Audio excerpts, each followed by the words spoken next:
ଆଧୁନିକ ଭାରତରେ ଶିଳ୍ପ ଓ କୃଷି କାହିଁକି ନଷ୍ଟ ହେଲା ଲେଖ।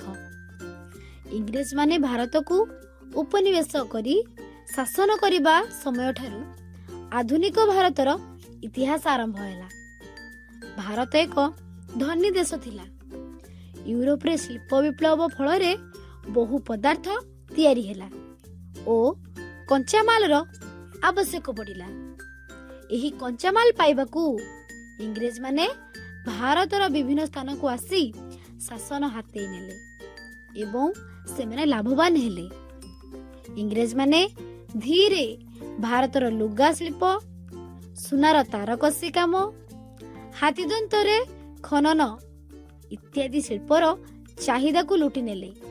ଫଳରେ ଶିଳ୍ପ ବନ୍ଦ ହୋଇଗଲା। କୃଷି ଥିଲା ଭାରତୀୟଙ୍କର ପ୍ରଧାନ ଜୀବିକା।